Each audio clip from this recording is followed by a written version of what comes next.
ये कहानी बहुत खास होने वाली है। चलो तो शुरू करते हैं।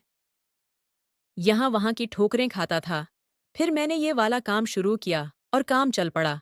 अब मैं मज़ीद काम बढ़ाना चाहता हूँ, इसीलिए आपसे बात करने आया हूँ। अगर आप मेरा साथ देंगी, तो मैं आपके भी बहुत काम आऊँगा। उसकी आखिरी बात सुनकर मैं चौंक गई थी। मुझे वाक़ई ही किसी ऐसे बच्चे की ज़रूरत थी, जो ऊपर के काम काज कर देता। और वो खुद से ही मुझे ये ऑफ़र कर रहा था।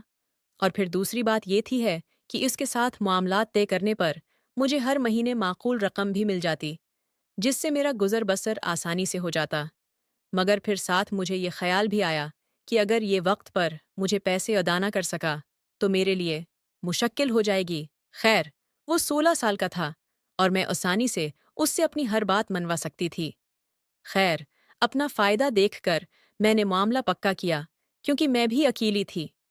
मैंने घर के साथ दुकान उसे किराए पर दे दी। उसका नाम हसीब था। वो कहने लगा कि बाजी में रहाइश भी दुकान में ही रखूंगा, क्योंकि मेरे आगे पीछे कोई नहीं है। अब तक मैं ये काम सड़क पर ही कर रहा था, अब दुकान में करूंगा। मुझे क्या आतराज है, हो सकता था, दुकान ही तो थी। मैंने कहा, जो तुम्हें ठीक लगता है, करो बस। मुझे वक्त पर पैसे दे देना। और फिर उसने दुकान में औरतों के सामान की कुछ चीजें लाकर डाल दें। और ये देखकर मैं हैरान रह गई कि 2-3 दिन में ही उसका काम चल पड़ा था। सारा दिन वो दुकान खोलकर काम करता और उसकी दुकान पर औरतों का रश लगा रहता।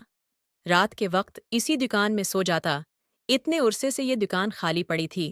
पहले जब कभी ये किराए पर थी, तो कोई भी गाहक आता ही नहीं था। कितनी ही दफ़ा मैंने दुकान किराए पर चढ़ाई, मगर मुनासिब नहीं है। मैंने तो ये उम्मीद ही छोड़ दी थी कि कभी ये दुकान किराए पर भी चढ़ेगी। लेकिन इस बच्चे ने न सिर्फ मुनासिब कीमत पर उसे किराए पर लिया था, बल्कि उसने तो अपना काम भी चला लिया था। बस अजीब बात ये थी कि उसने औरतों का सामान दुकान में रखा था और औरतें इस बच्चे से सामान खरीदने आती थीं। प्यारे दोस्तों, ये कहानी आपको कैसी लग रही है? अगर आप चाहते हैं कि अगला पार्ट आए, तो आप कमेंट्स कर दें, ताकि आपको अगला पार्ट आसानी से मिल सके।